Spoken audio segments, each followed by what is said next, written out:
여러분, 오늘의 말씀은요, 예수님의 연속된 세 가지 비유로 되어 있습니다. 이 세 가지 비유가요, 한 세트입니다.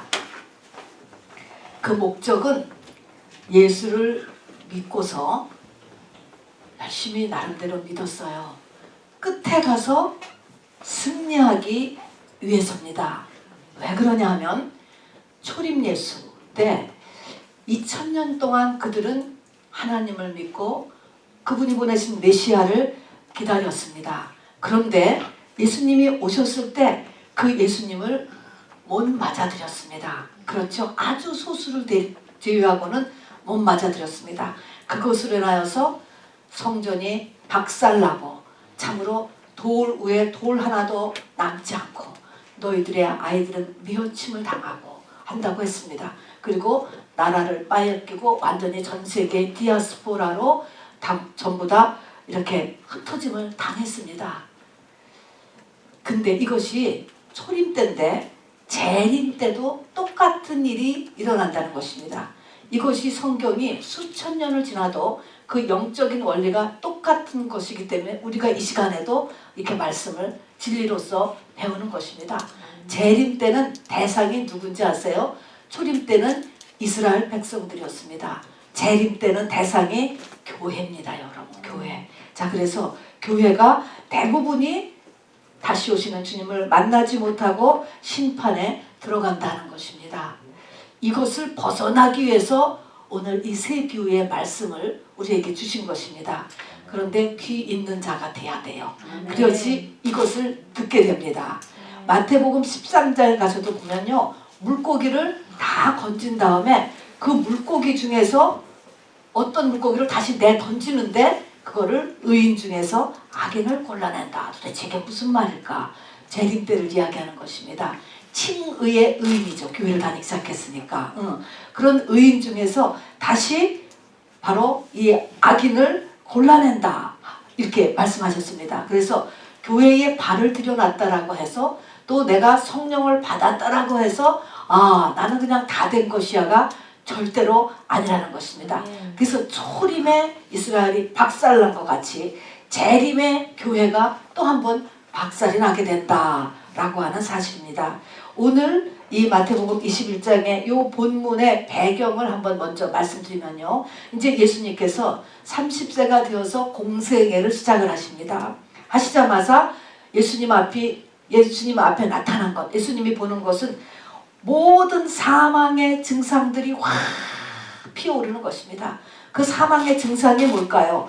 문둥병, 소경, 안진뱅이, 정신병, 각종 병, 각종 귀신들이, 이게 다 사망의 증상이에요. 다 이것 앞에서 이게 사망이거든요. 각종 병, 각종 문제, 이게 다 사망입니다. 그리고 예수님께서 그들을 다 만나는 사람은 다 고쳐주셨어요. 그렇게 한 다음에 이제 예수님이 3년이 거의 다 되셔가지고 이제 예수님의 신부가 되시는 예루살렘 성전으로 들어가시게 됩니다. 자, 근데 예루살렘에 들어가고 예루살렘 성전을 들어가셨는데 예수님의 신부로 있어야 될 예루살렘 성전은 이미 마치 바람난 아내와도 같이 되어 있었다라는 것입니다. 그들은 예수님이 왕이고 예수님이 신랑이잖아요. 그런데 가이사가 우리 왕이다 이렇게 얘기했고요. 그 성전조차도 바로 세상이 가득하여서 바로 내 집을 장사꾼의 집으로 만들었다라고 하신 것처럼 비즈니스 목회를 전부 다 마지막 때 주님 오실 때는 하고 있게 된다라고 하는 것입니다. 그래서 예수님께서 그 예루살렘 성전을 뒤엎으신 일이 앞에 있습니다. 그런 다음에 이제 무화과 나무를 보시면서 그 무화과 나무에서 열매를 찾았는데 열매가 없었어요. 그러고 나니까 그 무화과 나무를 저주했다라는 데까지가 요 앞에 이 사건인 것입니다. 여러분, 무화과 나무는 무엇을 상징하지요? 이스라엘을 상징하는 것입니다. 자, 그럼 이스라엘이 저주를 받는다라는 것입니다. 받아서 완전히 이스라엘이 없어진 거예요. 성전도 완전히 없어졌고요. 자, 이스라엘이 멸망한다 그런 것입니다. 여러분 참 무섭지 않습니까? 저는 무서운 것 같아요. 정말로 2000년 동안 여호와 하나님을 그래도 열심히 섬긴다고 섬겼는데 2000년에 와서 하나님이 아무것도 열매를 하나님이 받으실 만한 열매를 못 찾았다. 못 찾겠다. 여러분 이게 어떻게 된 거예요 도대체? 놀랍지 않습니까? 그리고 두려운 거예요. 참 두렵습니다. 어떻게 하나님 앞에 열매가 하나도 없을 수가 있을까 하는 것입니다. 여러분 열매, 하나님이 찾으시는 열매는 무엇일까요? 하나님이 찾으시는 열매, 그 열매가 뭐예요 여러분? 성경에서 항상 열매, 물론 포도나의 열매는 포도고 사과의 나무의 열매는 사과야. 그럼 하나님의 열매라고 그런다고. 하나님의 열매는 뭐죠? 예수지요. 예수가 나와야 되는 거예요. 예수가 나와야 되는데 물론 아직 예수님이 나타나지 않으셨기 때문에 거기서 그런 열매가 아니면 뭐냐면 그 열매는 예수를 만날 수 있는 마음의 상태를 얘기하는 것입니다. 예수를 만날 수 있는 마음의 상태는 도대체 그럼 뭘까요? 예수가 열매야? 그러면 예수가 나올 수 있는, 이제 예수가 만나기만 하면 돼. 예수를 만날 수 있는 마음의 상태는 어떤 상태가 예수를 만날 수 있는 마음의 상태일까요? 예수를 만날 수 있는 마음의 상태는요, 나는 죄인이로소이다 플러스 사모하는 마음이야. 하나님 나에게는 메시아가 필요해요. 하나님 나에게는 중보자가 필요해요. 하나님 내 힘으로는 도저히 할 수 없습니다. 하나님의 힘이 필요해요. 두 가지입니다. 나는 죄인이로소이다 라는 것과 하나님에 대한 이 간절한 이 사모함이 필요한 것이죠. 이게 메시아를 이에 대한 필요성인데 이게 있는 사람이 민족적으로 없다라는 걸로 결론내는 거예요. 아주 소수 열 몇 명 정도가 우리 초림때 예수를 만났죠. 그런데 전체적으로 이 민족이 이제 끝이 나는 것입니다. 자, 이런 사건이 있었어요. 자, 이런 무화과를 저주하는 이런 사건이 있은 다음 사건인 것입니다. 마침 예수님이 성전 안에서 가르치시고 있었는데 대제사장과 백성의 장로들이 왔다. 상당한 것입니다. 대제사장들이 온 거예요. 그리고 백성의 장로들, 그러니까 모든 종교 지도자, 백성의 지도자, 총 이스라엘의 지도자가 온 것입니다. 공식적으로 온 것이죠. 그 지도자들이 와서 하는 말이 무슨 권위로 이런 일을 하느냐라고 시비를 건 것입니다. 무슨 권위로 이런 일은 무엇을 얘기하는 거냐면 구체적으로 성전을 뒤엎은 일을 얘기하는 것이죠. 어찌하여서 성전을 다 뒤엎은 것에서 이제 무슨 권위로 이런 일을 하느냐라고 이렇게 이야기를 했습니다. 자, 이렇게 시비를 하러 왔을 때 예수님의 심정을 한번 생각을 해보시기 바랍니다. 예수님의 심정은 얼마나 기가 막혔을까 그런 생각이 들어요. 예수님은 그들의 누굽니까? 그들의 왕이에요. 그들의 남편이에요. 그들의 머리예요. 그들의 주인이에요. 그들의 부모예요. 부모. 근데 그 부모가 나타났는데 지금 당신이 무슨 권위로 이런 일을 하는 거야? 이렇게 물었다면 자기의 아내였던 사람이, 아내여야만 하는 사람, 자기의 자녀인 사람이, 자기의 백성인 사람이 이렇게 말을 한다면 얼마나 예수님이 정말 영어로 보면 이게 기가 막혔을까 이런 생각이 들어요. 이 말은 뭐냐면 대제사장들과 백성의 장로들이 메시아를 전혀 못 알아봤다라는 것입니다. 그러면 예수님께로 인도해야 되는데 인도가 되었어요? 안 되었어요? 인도가 안 된 거예요. 눈앞에 메시아가 있지만 그리고 메시아를 기다린다라고 맨날 메시아 대망세상에 말로는 생각으로는 있지만 그 예수님하고 접속이 안 되는 것입니다. 인도함을 받지 못한 거예요. 예수님께로. 요런 상태인 것입니다. 사람을 영으로 보면 말입니다. 정말 어떤 사람이 꿈에서 그렇게 봤다는 것도 하는데요. 사람을 영으로 보면 우리의 머리가 뭔지 아세요? 우리의 머리가 사실은 예수님 이어야지 그렇게 만들어졌잖아요. 근데 영으로 보면 지금 바로 우리는 아니겠지. 세상 사람들은 그 머리가 뱀이라는 것이죠. 그 머리가 마귀라는 것이죠. 사단이라는 것이죠. 머리는 뭐예요? 주인. 그 머리가 하는 대로 몸이 끌려가잖아요. 주는 생각대로 끌려가지 않습니까?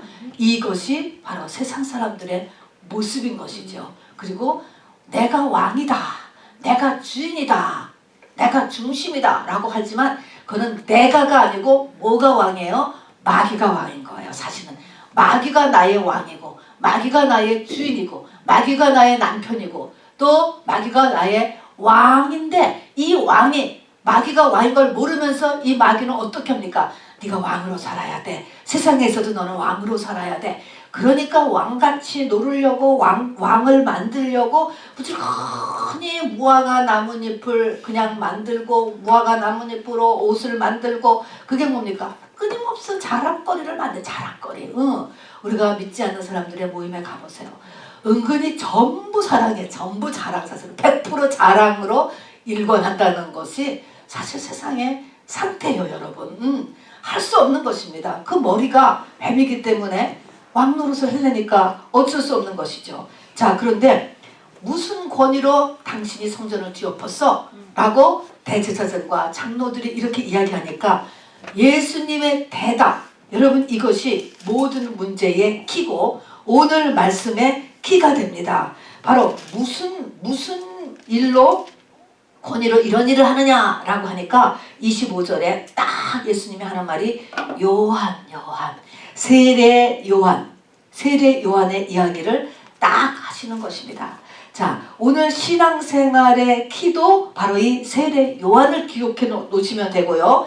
이렇게 놓으시면 되고, 여러분 갈라디아서 3장 24절에 보면 사도 바울께서 아주 중요하고도 중요한 글입니다. 율법은 우리를 그리스도께로 인도하는 몽학선생이다. 몽학선생이라는 것은 영어로 그냥 가디안이라고 되어 있습니다. 교사다, 그런 말인 것입니다. 자, 그래서 당시 이 유대사회에서 6살부터 16살 결혼하기 전까지의 성인이 된까지의 자녀들을 가리키는 가정교사를 얘기하는 그 비유를 들은 것입니다. 근데 율법이 그런 거라는 거예요. 율법이 우리를 그리스도께로 인도한다라고 이야기했습니다. 이 말씀을 모르는 사람은 없을 것이에요. 그러나 이 말의 의미를 우리는 이제 깊이 마음속에 되씹어 봐야 합니다. 율법이 나를 그리스도께로 어떻게 인도하지? 아까 이 많은 사람들은 율법을 갖다가 정말 열심히 했는데도 불구하고 그리스도를 알아봤어요? 못 알아봤어요? 못 알아봤어요. 그리스도께로 인도함 못 받은 거예요. 죽이려고 덤비는데 전혀 겉은 같지만 실상은 딴 데로 나가 있는 것입니다, 여러분. 그렇게 함으로 인하여서 하나님의 심판의 때가 이르러서 완전히 멸망에 이른 것이거든요. 그들이 2000년 동안 나라 없이 돌아다니면서 정말로 600만 학살 같은 사건도 들고 이 고생한 것이로 말할 수가 없죠. 자, 어쨌든 갈라디아서 3장 24절의 말씀이나 세례 요한이 가지고 있는 메시지나 같은 것입니다. 자, 그럼 세례 요한이 구체적으로 어떤 일을 했느냐? 세례 요한은요, 이 땅에 오셔가지고 율법을 아주 확실하게 하고 강조하고 율법을 사람들 앞에 들이댔습니다. 그래서 성경은 세례 요한이 율법의 마지막이라고 했잖아요. 바로 율법과 선지자의 마지막이 요한이다 라고 한 것처럼 요한은 율법을 사람들 앞에 들이댔습니다. 율법을 들이댔어요. 자, 그렇게 한 다음에 율법을 들이대면서 뭐를 시켰냐면은 복 받으라가 아니고 뭘 시켰어요? 회개를 시켰어요. 자, 율법을 지키면 복 받는 거 구약의 첫 번째 메시지예요. 맞습니다, 여러분. 신명기 28장 말씀을 지키면은 순종하면 복을 받는다. 맞습니다, 여러분. 율법을 통해서 복을 받기 때문에 일단 말씀 순종을 하면은 여러분 모든 것들이 다 이렇게 세상의 것들이 풀어지기 시작하는 거 맞습니다, 여러분. 그런데 오늘 그것보다도 이 마지막에 오는 세례 요한은 회개를 하라고 외쳤습니다, 여러분. 네. 자, 회개를 하고 회개를 시킨 다음에 회개한 그들을 바로 세례 요한은 예수님께로 가라고 이야기했습니다.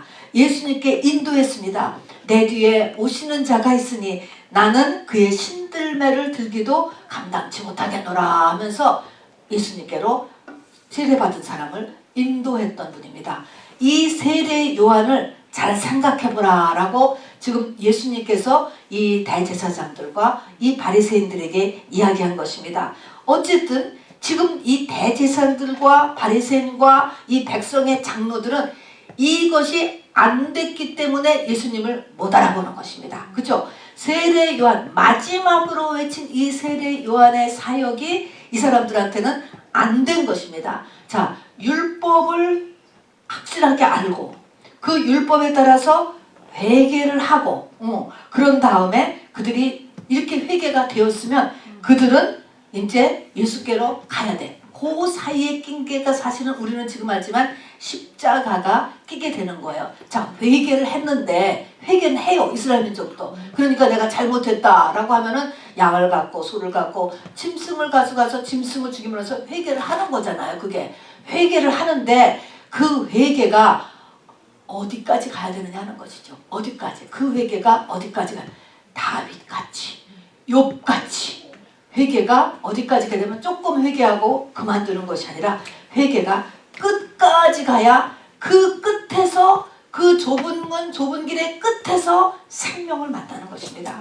그 끝까지 가야 예수로 인도함이 되는 거예요. 끝까지를 못 가고 끝까지를 못 가게 만든 것이 사단의 괴계라고 하는 사실인 것이죠. 자, 그러면 끝까지 간 사람 다윗이죠. 다윗 뭐야? 내가 못해서 죄악 중에 잉태하나이다. 욥도 친구들 셋에 의해서 그리고 모든 고난들에서 다 속이 긁혀지면서 뭐는 거야? 자기의 본전을 보는 거야. 본전. 나는 죄악 중에 잉태하였다라고는 태어날 때부터 죄다. 내가 죄를 가지고 태어났구나. 그러니까 나는 요즘 말로 하면은 한 줌의 흙밖에 안 돼. 아무것도 아닌 존재예요. 아무것도 아닌 존재고 이 한 줌의 흙은 뭐예요? 이게 성향이 그냥 죄예요. 이 흙의 성향이 그냥 죄라고 원죄에 부닥치는 것이죠. 그 자기의 원죄, 흙이라는 것은 이제 죄니까, 뱀의 먹이니까 그거를 보았을 때 그것을 보는 자기 자신이 있는 거예요. 그렇게 했을 때 어떻게 한가요? 어찌할꼬 구세주를 갈망하는 거예요. 이 창조주로부터 오는 어떤 존재가 없으면 나라고 하는 존재는 이게 존재할 수 없는데 아무것도 아닌 존재로구나. 자기의가 죄로가 되는 것이죠. 자기의. 이렇게 했을 때 이것을 바로 이게 예수님께로 인도되었다 이렇게 이야기하는 것입니다. 그랬을 때 예수님을 영접한다라고 얘기하는 거예요. 영접. 자, 그런데 지금 우리는 어떻습니까? 마지막 때가 될수록 점점 이렇게 되는 것입니다. 교회를 일단 다니면 다 그리스도께로 인도된 줄로 착각을 해요. 자, 첫 번째로 율법을 알아야 되는데 율법은 말씀이에요, 여러분. 신약도 율법에 들어가요. 율법의 내용을 알지도 못하고 이 율법의 목적이 뭔지도 몰라요. 율법의 목적이 그냥 복 받는 거, 세상 복, 요거까지만 아는 것이죠. 자, 그리고 이제 그리고서 그냥 아무것도 모른 채 성전들만 그냥 밝게 만드는 게 이게 사단의 역사예요, 여러분. 자, 눈을 뜨고 영의 눈을 뜨고 우리가 깨어 있어야 할 필요가 있습니다. 네. 자, 그럼 율법, 우리가 율법이 말씀인 건 알잖아요. 모든 하나님의 말씀, 율법입니다. 율법의 목적은 뭐예요? 우리가 알다시피 율법은 첫째 율법을 지키면 복 받아요, 여러분. 세상 것이 풀리기 시작합니다. 모든 것이 건강도 해지기 시작하고 돈도 들어오기 시작하고 모든 내면의 문제도 조금씩 풀어지는 거예요. 이거 중요합니다. 자, 그런데 이것보다 2단계로 올라가는 것은 율법으로는 죄를 깨달음이라. 그 율법대로 그 율법을 그러니까는 한두 개 도덕질하지 말라 이런 걸로 끝이는 게 아니고 말씀을 성경 66권을 다 풀어야 되는 것입니다, 여러분. 그 푸는 것도 교훈의 차원과 책망의 차원이 아닌 의의 차원까지로 들어가야 되는 거예요. 이 말씀을 이걸 해야 되는데 일단 율법을 모르면 뭐 할 게 없는 거예요. 죄가 안 비춰지죠. 말씀을 알아야 돼요. 말씀. 자, 말씀을 자세하게 아는 다음에 그 말씀에 통해서 나는 내 가치관은 그렇지 않아. 또 나는 그렇게 안 살았는데 나는 지금도 그렇게 안 사는데 라고 하는 것을 비춰봐야 되는 것입니다. 이것이 깨달음이고 이것이 죄를 지적받는 것입니다. 죄. 이것에서 첫 번째는 율법을 배워야 돼요. 그 다음에 율법에 대해서 내가 이것이 죄로구나 라는 것을 깨달아야 되는 것입니다. 자, 그래서 구약의 사람들은 성막에 가서 짐승을 잡아 바치는 것입니다. 가서 회개, 그것이 회개인 것이죠. 우리 교회 와서 회개를 하는데 말씀을 모르면 내가 뭘 회개할지도 모르죠. 도적질 하라. 그런 것만 알아요. 그러면 도적질한 게 없으면 회개할 게 없는 거야. 회개할 게 없다라고 생각을 한다고. 말씀을 알아야지. 첫 번째가 말씀을 아는 거예요, 여러분. 네. 이 땅에서도 일단 사람이 살려면 밥을 먹어야 살잖아요. 그런 것처럼 영의 속사람, 영의 세계도 기본이 말씀을 알아야 돼요, 여러분. 네. 말씀을 깊이 있게. 그것도 66권이 다 골고루 해야지 편식을 하면은 항상 병이 나는 것처럼 말씀을 차곡차곡 계속적으로 풀고 그것을 맞춰서 하나님은 계속 이렇게 사람을 통하여서 말씀을 듣게 하십니다. 자, 이것이 계속돼야 된다. 계속. 이것이 계속되면서 어디까지 들어가요? 자기의 원죄까지 들어가게 된다니까요. 나 자신의 살아온 모든 것이 다 털려지고 조상의 것들이 다 털려지고 여기까지 털려지면 그 다음에 보이는 게 원죄요.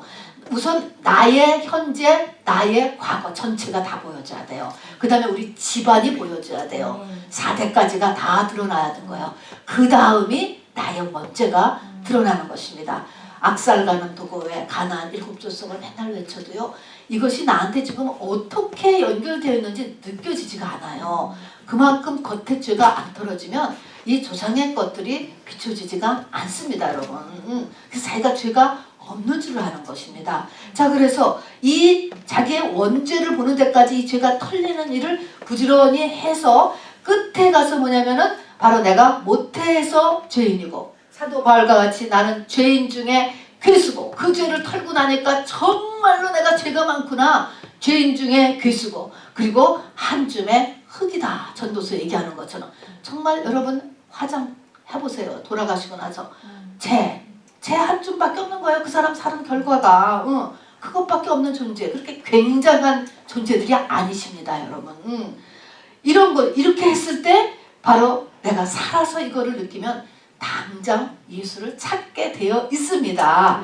여기서 그냥 낙심해서 자살하는 게 아니고요. 그렇게 되면은요, 바로 당연히 중보자를 처절로 만나게 되면은 이게 첫째 부활하는 거예요. 생명을 얻는 거예요. 예수와 결혼하는 거예요. 연합되는 거예요. 모든 사망 권세가 다 물러가요, 여러분. 첫째 부활에 참가하는 사람, 휴거되는 사람이 되는 것입니다. 그러니까 과정이 있죠, 여기에서. 분명히 과정이 있고 원샷에 되는 것이 아닙니다. 자, 그런데 이것이 하나님의 목적이고 구원의 과정인데 마귀가 이거를 가만두질 않는 것이죠. 마귀가 계속적으로 드나듭니다. 자, 마귀는 무엇을 가지고 덤빕니까? 마귀는요, 세상과 자아예요. 또 두 가지입니다. 그래서 우리가 홍해를 건너고 요단강을 건너야 가나안에 들어가듯이 마귀는 두 개의 틀을 가지고 우리를 공격합니다. 자, 우리는 첫 번째로 율법을 배워야 되잖아요. 근데 율법을 배우는 거, 말씀 배우는 거부터 막아요. 자, 이제 여기서부터 내가 어느 만큼 속았는가 또 속고 있는가라는 것을 보아야 돼요. 말씀을 배우는 거를 방해한다. 자, 그 다음에 말씀을 들었으면 그 말씀대로 순종을 하면 복이 오죠. 순종도 방해를 해요. 순종하는 것도 방해하죠. 그 다음에 순종해서 복 받는 것보다 그 더 깊은 단계가 뭐라고 그랬죠? 죄를 깨닫는 거라잖아. 죄 깨닫는 거 방해해요. 막 합리화를 하죠. 합리화. 하면서 죄 내가 잘못했구나 딱 점을 찍어야 되는데 안 잘못했어. 계속 변명 합리화. 변명이 나오면요, 스탑이야. 저는 스탑. 그거는 회개 안 되는 것입니다. 여러분, 변명이 시작되면은. 자, 그래서 죄를 깨닫는 것도 방해한다. 자, 그런 다음에는 여기 근데 그걸 내가 했어. 근데 어떤 사람인 경우에는 여기까지 했어. 말씀을 배웠어. 그 말씀대로 행했어. 또 그 말씀에 따라 내가 회개가 했어. 잘못했구나. 회개를 했어. 구약 같으면 성전에 가서 재물을 가져가서 짐승을 대신해서 죽였단 말입니다. 그랬더니 환경도 조금 풀어지고 마음도 기뻐요. 그런데 더 고차원적인 마귀가 덤비는 거예요. 뭐냐면 말씀을 공부하고 순종을 하고 회개하는 이 모든 것이 자기의 의로 만든다는 거예요. 이것이 얼마나 어려운지 보이지 않게 자기 의는 이것이 자아거든요. 자아를 쫙 부추겨가지고 자기 의로 만들어주는 것입니다. 여러분 자기 의도요 역시 어둠의 세력이에요. 이것도 자아 귀신이에요. 저는 2주 전죠 기침병을 또 역시 앓으면서 제가 저 속에 이 자기 의를 봤다니까요. 어느새 그렇게 또 많이 쌓여 있는 거예요. 자기 의도 귀신이라니까요. 똑같이. 이 자기의 이스라엘의 민족들이 많은 사람들이 이 자기의 때문에 지금 길이 막혀 있는 거예요. 이 대제사장들 바로 여기 있는 이 백성의 장로들 바리새인 서기관 그들은요 이때마다 성전에도 나갔지만 일주일에 2번씩 금식을 했대요. 온전한 11조를 드렸어요. 여러분 놀라운 거 아닙니까? 그런데 그것이 지금 뭐가 됐어요? 자기 의가 됐기 때문에 이 한 것이 아무 소용이 없어. 다른 종류의 귀신이 딱 들러붙은 것입니다. 여러분 자기 의 귀신이에요. 여러분 이 자기 의를 얼마나 조심해야 되는지 몰라요. 그래서 하나님께서 이거를 털어내주기 위해서 우리에게 이렇게 환난을 허락하십니다. 그래서 감사한 것이에요. 자 그래서 이 다윗같이 욥과 같이 사도 바울과 같이 끝까지 가야 되는데 사단의 역사로 못 가는 거예요. 중간에 속는 것이에요. 그래서 우리가 엄청 깨어있고요. 또 주변에서 누가 나한테 무슨 소리를 하든 또 내한테 어려움이 와도요. 이것을 하나님 앞에 나가서 잘 생각해 봐야 돼요. 하나님은 나를 고생시키려고 하는 게 아니거든요. 하나님의 본심은 우리를 고생하게 하심이 아니라고 했습니다. 뭐 하려고요? 선하신 하나님이 나를 더 하나님께로 잘되게 하기 위해서 깨닫게 하기 위해서. 그래서 성경은 너희 중에 고난당하는 자가 있느냐 저는 기도할 것이요. 그는 기도해가지고 하나님이 왜 그러시는지 왜 엄마가 나를 야단치고 아빠가 나한테 뭐를 야단쳤는지를 깨달아 요걸 깨달으라고 오는 것이 성령 받은 사람의 고난인 것입니다. 여러분 그러니까 잘 이거를 깨달도록 기도에 들어가야 돼요. 문제가 있으면은 글을 놓고 금방 못 깨달았거든 금식도 하고 작전기도도 하고 하면서 이거를 분별해내기를 하나님께서 원하세요. 그거는 내가 할 부분이에요. 여러분. 하나님이 저절로 안 해주세요. 저도 하나님 왜 그래요? 왜 그래요? 엄청 제가 기침하면서 하나님 앞에 물어봤어요.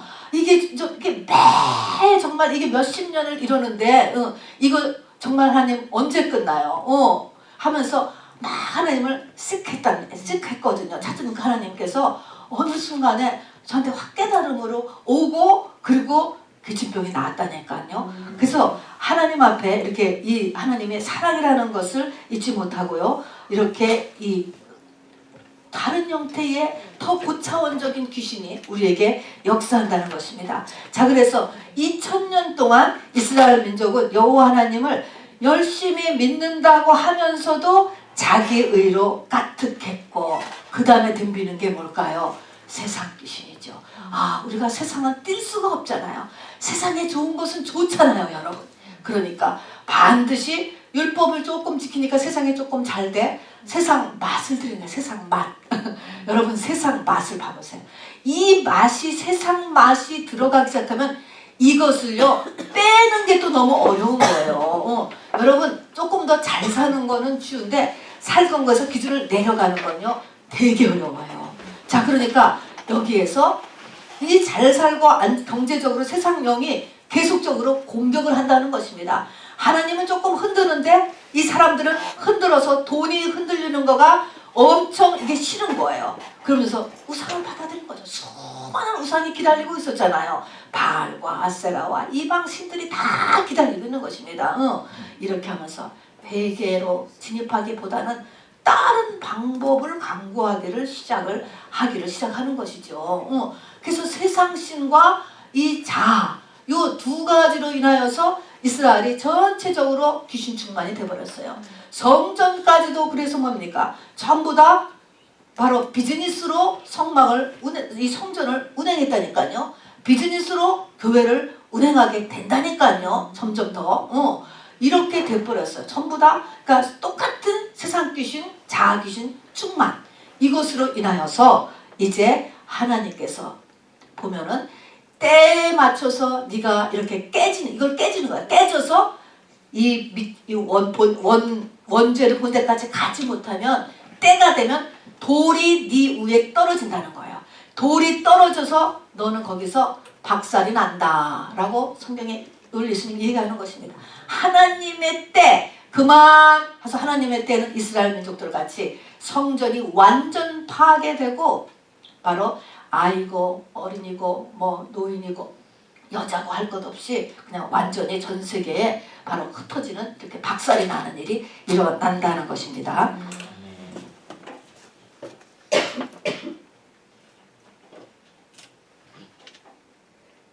멸망이죠, 멸망. 오늘 이렇게 하면서 이제 새 비유를 이제 말씀하시는데 새 비유를 보시기 바랍니다. 어떤 비유냐면 이게 한 세트예요. 전부 너희들이 망하지 않으려면 어떻게 해야 되느냐? 어떻게 믿어야지 믿기를 하나님이 원하시느냐? 사단이 얼마나 극성을 피우고 있는지를 아느냐? 우는 사자와 같이 믿는 자라도 삼킬 자를 찾아서 헤매고 있다는 것을 아느냐? 여러분 이런 것들을 경고하기 위해서 주시는 마지막에 예수님의 이 지금 이 박살나기 전에 이가 비유예요. 비유.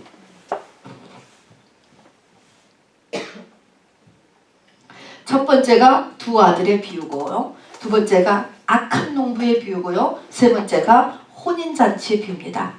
두 아들의 비유는 어떤 사람이 두 아들이 있는데 명령을 했어요. 아버지가. 그랬더니 큰아들은 하겠다고 말로는 했어요. 말로. 근데 나중에 보니까 안 했어. 둘째 아들은 말로는 안 할래요. 그러더니 뒤에 가서 뉘우치고 했어. 누가 아버지 마음에 더 드느냐 이렇게 물었어요. 그러니까 둘째 아들이다. 이야기를 하면서 동시에 바로 세리와 창녀들 얘기를 바로 붙여서 하는 거예요. 이것이 예수님이 영어로 이렇게 계속 뛰기 때문에 이게 왜 갑자기 두 아들 얘기하다가 세리와 창녀 얘기를 하나? 31절, 32절을 보세요. 자, 그들 중에 누가 아버지의 뜻대로 하였느냐? 이르되 둘째 아들이니이다. 그것에 대해서 예수께서 그들에게 내가 진실로 너에게 이르노니 세리와 창녀들이 너희보다 먼저 하나님의 나라에 들어가리라. 여기서 똑같이 또 요한이 나와요. 또 세례 요한.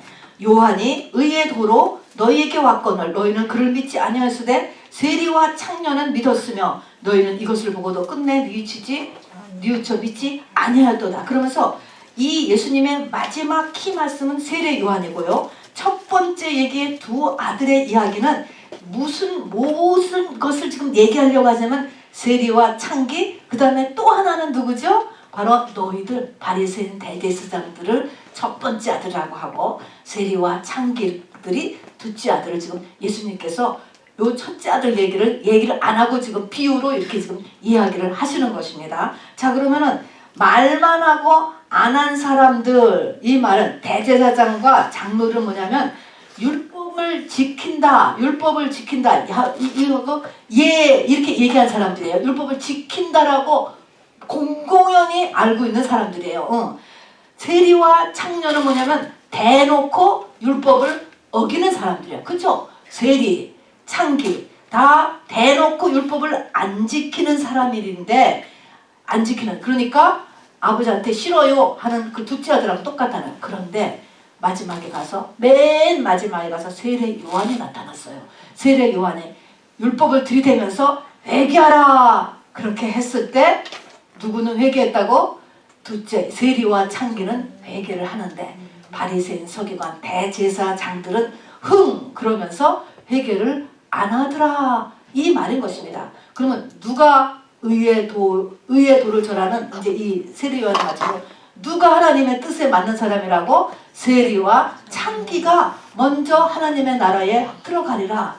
그 사람이 예수께로 인도함 받게 된다 하는 것이죠. 어쨌든 이렇게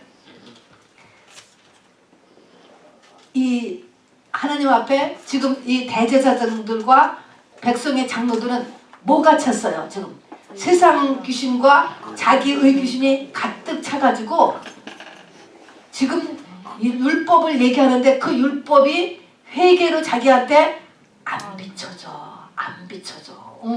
이미 회개가 안 되는 상태를 얘기하는 거야. 안 되는 상태. 회개가 안 되는 상태는 어떻게 될까? 여기에 나타나는 증상은 뭐냐면 바로 이 기도를 하러 이제 누가복음에 보면은 기도를 하러 들어가는데 이 대제사장과 바리새인 서기관들은 저 세리와 창기들하고 따로 서서 기도한대. 따로. 뭐가 이럴까요? 선민의식이 일어난다는 거예요. 나는 특별한 사람이야. 뭔가 사람에 대해서 차별이 일어나는 증상이 일어난다. 이걸 가르쳐 주는 거예요. 그래서 지금 이 세 비유에서는요. 나에게 이런 증상이 일어나면 내 속에 이렇게 고차원 귀신이 들어왔구나. 고차원 귀신도 귀신이야. 똑같아. 다 귀신이에요. 들어왔구나 라고 하는 것을 알으라고 이야기하는 것입니다. 자, 그러면은 이 율법을 통해서요. 율법은 그러니까 우리를 죄인 만들어야 돼. 끝까지 가서는 처음에는 율법을 지키면은 복을 받는 건데 그 다음에는 죄인의 자리로 나는 죄인으로소이다. 그래서 하늘을 쳐들어 감히 기도도 못하고 가슴을 쳤던 이 창기와 이 세리들이 하나님의 의의 하나님의 나라에 먼저 들어간다 라고 이야기를 이렇게 한 것처럼 자 그러면 나를 죄인 만든다. 그러면 율법의 목적은요. 율법의 목적은 내가 죄인을 만들어야 되는데 이 죄인이라는 것은 내가 마음속 중심 깊은 곳에서 내가 도저히 이게 안 되는구나. 요 한계에 부닥쳐서 도저히 안 돼서 메시아를 기다리는 그거를 지금 죄인이라고 이야기하는 거야. 그거를 죄인. 이렇게 됐을 때 연합된다라고 이야기했습니다. 이런 사람은 그 이후부터는 하나님이 없으면 못 사는 사람이 돼요. 이렇게 연합이 돼버리면요. 우리가 결혼한 사람은 남편 부인이 항상 이렇게 붙은 존재로 생각을 하잖아요. 이 생각이 항상 붙어 있잖아요. 잠시 떨어져서도. 이런 것처럼 이렇게 예수와 연합이 돼서 하나가 된 상태는 하나님 없이는 못 사는 사람이 돼. 뭘 하더라도 저절로 하나님이 생각이 되어지고 하나님께 도움을 청하고 또 그 채널이 열렸기 때문에 하나님의 메시지가 금방 오게 되어 있어요. 이것을 연합하고 인크라이스트라고 이렇게 이야기를 하는 것입니다. 자 여러분 근데 우리에게 참 큰 위험 노선이 있어요. 특히 마지막 때가 지금 시작됐기 때문에 마지막 때 그런 것입니다. 예수님이 우리 죄를 다 사해 주셨다. 우리 말 다 들었죠? 너는 의인이야. 지금은 율법의 시대가 아니고 진리가 너희를 자유케 하리라 한 것처럼 지금은 다 자유야. 자유 시대야. 우리 하나님은 사랑의 하나님이래. 결론으로 가서 보면은 이런 말들을 듣고 100% 오해를 하는 거야 여러분. 100% 오해. 여러분 이런 말을 듣고 그냥 교회를 왔다 갔다 하는 사람들을 보세요. 시간이 지나면서 그 사람의 내면에 변화가 있는 줄 아세요? 껍데기는 변할 수 있어요. 집사 직분도 받게 되고 때가 돼서 또 뭐도 받게 되고 뭐도 맡게 되고 이런 거 하는 거지. 내면에 하나도 변화가 없습니다 여러분. 그래서 바리새인 서기관이 뭐예요? 회칠한 무덤이다. 겉은 교회 다니는 사람인데 속은 죽은 시체로 까뜩하다는 것입니다.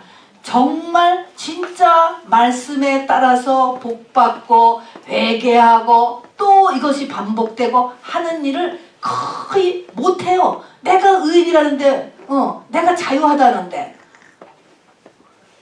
우리 예수님이 와서 내 죄를 다 사했다는데 뭘 하겠어. 아무것도 안 하는 거지. 아무것도 안 해. 할 거 없어. 할 거 없으면 뭐예요? 세상적으로 그냥 똑같이 살면 되는 것입니다. 세상에 더 들어오는 것이죠. 세상 충만이 되는 것이죠. 자 그래서 변화가 안 된다는 것을 알아두세요. 제가 목회 30년 하면서도 확실하게 이거를 보겠어요. 내면의 변화 안 되고 어떻게 돼? 오히려 더 많은 귀신 충만이 일어난다라고 하는 사실 보세요. 굉장한 귀신 충만이 일어나요. 예수 완전히 죽입니다 여러분. 그래서 복음이 전해지는 것마다 뭐가 꼭 같이 전해지나? 옥합을깬 여인의 이야기가 반드시 꼭 전해져야 된다고 예수님이 말씀하셨어요. 네가 지식이 아니고 말로 어쩌고 저쩌고 하는 게 아니고 네가 중심에서 정말 믿음이라는 것이 쬐꼼이라도 들어갔다면 주님에 대한 행동이 달라진다는 거예요. 있는 만큼, 믿음이 들어간 만큼 행동이 달라진다. 근데 마지막 때는 온 땅이 어둠이 가득한 시대이기 때문에, 그 말은 사단이 극성을 피우는 시대이기 때문에 계시록 3장 라오디게아 교회 시대가 오면 내 공고한 것과 가련한 것과 가난한 것과 눈먼 것과 벌거벗은 것을 알지 못하는도다. 아까 기도한 대로 부끄러움을 다 보이고 다닌단 말입니다. 부끄럽다는 것은 뭐예요? 죄를 가지고 그냥 왔다 갔다 거리는 거예요. 성경은 이것을 부끄러움을 감추지를 못하고 그냥 사는 모습이죠. 영의 모습인 거예요. 우리 아버지가 보기에, 영의 아버지가 보시기에 얼마나 그것이 정말 분노하고 창피하고 안타깝지요. 애가 부끄러움을 그냥 노출하고 벌거벗고 길바닥을 돌아다니니까 말입니다. 그런 상태인 것입니다. 그래서 불로 연단한 금을 사고 흰옷을 사고 안약을 좀 사라 라고 이야기하는 이 착각 시대가 라오디게아 시대인 것입니다. 자, 그러면요 이제 끝으로 나에게도 이런 똑같은 사단의 고차원적인 공격이 있는가를 점검한 세 가지 지표가 세 가지의 비유인 것입니다. 이것을 못하면 이스라엘이 이제 조금 지나면은 박살이 나는 거예요. 박살. 박살이 나서 그냥 완전히 찢어지고 깨어지고 해체되고 한 것처럼 돌에 의해서 깨지는 것입니다. 이것은 뜨인 돌. 다니엘서도 있잖아요. 뜨인 돌은 바로 심판의 돌인 것이에요. 심판의 예수인 것입니다. 여러분, 이렇게 됩니다. 첫 번째 바리새인과 세리의 기도에서는 그들이 따로 섰다 그랬습니다. 누가복음 18장에서 보면은 두 사람이 성전에 기도하러 올라가는데 이 바리새인이 세리나 창녀라고 같이 있기 싫어서 따로 있는 거야. 나는 저 종류의 사람들하고 안 해요. 경건하고 이런 사람들을 이렇게 하지만은 다른 사람에 대한 마음에 무시하는 마음, 멸시하는 마음에 이게 있으면 여러분 겉으로 안 그러겠지. 속으로 말입니다. 사람을 차별을 하는 것이에요. 이렇게 되면은 귀신 들어왔다는 걸 알으셔야 돼요, 여러분. 이방의 모든 종교는 다 차별하는 거예요. 뭐든지 위아래로 나누는 거예요. 초대교회는요 성령의 충만한 임재가 떨어지니까 남자나 여자나 귀족이나 종이나 늙은이나 젊은이나 가난한 자나 부자나 배운 자나 못 배운 자나 다 한 테이블에서 밥을 먹고 전부 다 하나가 되었다. 이것이 귀신이 없는 증상이에요. 하나님은 우리를 그렇게 만드셨습니다, 여러분. 자, 그래서 바로 이렇게 차별이 나타나는지 이렇게 우리가 보시기를 바랍니다. 자, 예수의 마음은요 너희 안에 이 마음을 품으라 그러면서 빌립보서 2장 5절에 보면 예수의 마음은 뭐냐면 그는 하나님의 본체시나 진짜 높은 사람이라니까 진짜 잘난 사람이나 이러니까 그런데 하나님과 동등됨을 취하지 않으시고 자기를 비워 종의 형체를 가지사 사람들과 같이 되었으니 사람의 모양으로 나타나시고 자기를 낮추셔서 죽기까지 복종하셨다. 낮아질 수 있어야 돼 우리가. 못 낮아지면 안 돼요. 못 낮아지면 또 나를 높이라고 하지 말고요 섬기는 자리로 갈 수 있어야 되는 거예요. 자, 그래서 이렇게 차별을 두는 거예요. 자, 이렇게 그리고 또 거기서 보니까 이 세리가 보잖아요. 같이 마침 들어갔으니까 이 바리새인이 보잖아요. 세리와 창기들은 기도를 하면서 막 가슴을 치면서 울면서 나는 죄인이로소이다 기도를 하는 것을 보면 우리가 생각하면 같이 성전에 들어갔으면은 저 사람이 저렇게 하는 거에 좀 찔림을 받아야 되지 않아요? 근데 찔림이 안 오는 거예요. 저런 사람은 죄인, 나는 의인. 찔림이 안 오는 거. 우리가 예수 믿은 지 얼마 안 된 사람이더라도요 내가 예수를 50년 믿었어도요 대화, 우리가 나눔이 그래서 중요해요. 나눔을 하면서 저 사람이 저 은혜 받고 변화되고 이런 모습에 찔림이 와야 돼요. 근데 찔림이 안 와요. 아유 저거는 이제 뭐 시작하는 사람 저 때는 다 저런 거야. 이렇게 마음을 가졌다는 것은 뭐가 쳐 있어요? 내 속에 자기의 귀신이 벌써 가득 차 들어왔다는 것. 차별이 생기고 찔림이 안 와요. 그렇게 바리새인과 기도한 모습이 첫 번째 비유입니다. 두 번째 비유는요 바로 이 포도원을 세우고 이 포도원에 주인이 계속적으로 사람을 보내는 거예요. 종들을 보내는데 이 포도원 하는 사람들이 이거를 종을 계속적 다 때리고 죽였다. 책망받기를 싫어하는데 책망을 못 받아. 책망을 다 죽여버려. 다 때리는 거예요. 자, 그래서 이렇게 계속적으로 책망받기를 싫어하면 마지막에는 어떻게 하겠느냐. 마지막에는 주인이 온다는 거예요. 주인이 오면 그 주인이 어찌하겠느냐? 그 포도원을 진멸하지 아니하겠느냐? 진멸한다는 것입니다, 여러분. 자, 그러니까 책망을 받을 수 있어야 된다는 것이죠. 이 책망을 계속 못 받으면 어떻게 되면 끝에 망한다. 완전히 망한다요. 이게 두 번째입니다. 자, 그래서 심판이 많은 그 얘기가 써 있고요. 세 번째 비유는 이제 바로 완전히 재림 때의 모습입니다. 재림 때에 여기 어떤 임금이 자기 아들을 위하여서 혼인 잔치를 베풀었다는 거예요. 파티를 해서 인바이트를 했는데 사람들이 다 안 오는 거예요. 밭에 가야 된다. 나는 소를 사야 된다. 다 안 오는 거예요. 이게 무슨 의미입니까?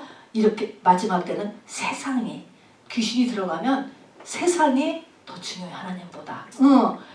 우선순위가 헷갈리기 시작하고 우선순위가 바뀌어져. 헷갈리더니 바뀌어진다니까. 먹고 마시고 시가고 장하고 사고 팔고 하는 것을 하면서 이 영적인 것이 완전히 없어져 버리는 게 노아 때하고 똑같이 세상 일이 중요해지는 것입니다. 세상 일이. 자, 그러니까 이 왕이 도저히 사람들이 안 오니까 이제 뭐 내거리에 나가서 아무나 잡아와라. 그래서 아무나 잡아왔어. 자, 아무나 잡아왔는데 이 잡아온 사람은 나중에 왕이 딱 왔다 보니까 예복을 안 입는 거예요. 자, 그래서 또 뭐입니까? 어쩌다가 또 교회에 온 사람들은 예복을 안 입는다는 것은 뭐예요? 회개를 안 하는 거야, 회개를. 이런 증상들이에요.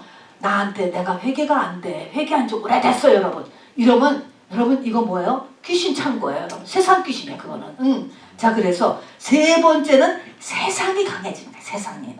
자, 그래서 세상이 강해진다 하는 것입니다. 예수님이 우리의 왕이고 예수님이 우리의 남편인데 자, 초림 때 가이사가 왕입니다. 이것들이 이렇게 외쳤어요. 그리고 세상이 실질적인 남편 노릇을 했어요. 근데 이것이 재림 때도 그렇게 된다 하는 것입니다, 여러분. 정말 우리는요 굉장히 오늘 굉장히 어려운 말씀이에요, 여러분. 그리고 이것이 바로 새포도주고요 생배예요, 여러분. 이런 말씀. 이런 말씀은 그 전에 여러분이 교회 성전 뜰에 들어왔을 때 하는 말씀하고는 안 맞아요. 그래서 서로 같이 하면 찢어지는 거예요. 포도주 가죽보다도 터지는 말씀이에요, 여러분. 자, 그러나 이거는 이제 가까웠을 때, 종말이 가까웠을 때 들어야 되는 말씀인 것입니다, 여러분. 네. 다른 말씀이에요, 다른 말씀. 그리고 우리는 이 신앙생활뿐 아니라 우리의 인생에 끝이 있다는 걸 알아야 돼요. 그리고 우리의 인생에 심판이 있다는 것을 알아야 됩니다. 한 번 죽는 것은 정한 일이로되 히브리서 9장에 죽는 거를 여러분이 안다면 그건 알지요. 눈에 보이니까. 한 번은 죽어. 그러면 그보다 더 중요한 게 뭐예요? 심판이 있다는 것입니다. 심판에 의해서 여기 있는 것처럼 성령을 받아서도 슬피 울며 이를 갈미 있으리라. 바깥 어두운 곳에 쫓겨난다는 거야. 예복을 못 있으면은. 우리의 자리가 영원히 타는 불못에는 들어가지 않지만 여전히 이를 갈며 슬프는 곳에서 영원히 존재한다는 것은 여러분 정신을 차려야 될 일인 것입니다. 그것이 실질적으로 이미 보여준 것이 AD 70년에 로마의 디도 장군에 의해서 예루살렘 이 성전이 박살이 나고 이스라엘 민족을 전 세계로 흩어버린 사건이 모형이에요. 그것이 언제 다시 일어나요? 재림 때를 한다. 재림 때. 아주 소수만 건져지고 나머지는 다 예수님의 심판에 박살이 나는 것을 이렇게 모형으로 보여주는 것입니다. 그것을 막기 위한 것이 오늘 이 말씀인 것입니다. 키는 세례 요한 의의 도예요. 세례 요한이 한 일이 무엇인가? 율법이 굉장히 중요해요. 율법의 목적이 뭐냐는 거예요. 너를 단순히 세상 복을 주기 위한 것. 그것은 1차적인 거예요. 그래서 율법의 진정한 목적이 무엇인가? 우리 갈라디아서 3장 24절을 다 외울 거예요.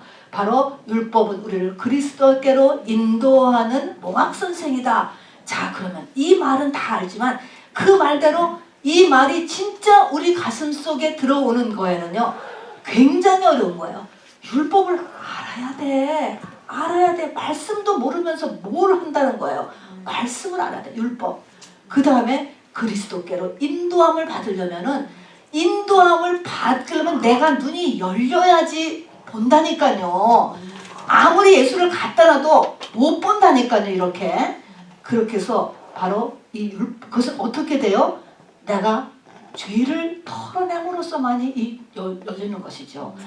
그리고 그 죄를 터는 데는 바로 우리에게 고난이 들어가게 되는 것이죠. 그래서 다른 말로는 십자가와 부활이라고 이렇게 이야기합니다. 자, 오늘 영적으로 병든 증상 4가지 여러분도 같이 잊지 마시기 바랍니다. 내가 선민의식이 나한테 들어오는지, 다음에 어떤 사건을 봤을 때 나는 그것에 대해서 은혜를 못 받고 아이고 너는 너고 나는 나다 이런 생각이 드는지, 또 남의 책망을 못 받는지, 또 세상 일이 더 귀하게 생각하는지, 요즘 내가 회개가 안 되는지, 이런 거 5가지가 여러분 우리가 주의해야 될 사항인 것입니다. 여러분, 우리 이 시간에 마지막 찬양 하나님 다 같이 올리고 기도하겠습니다.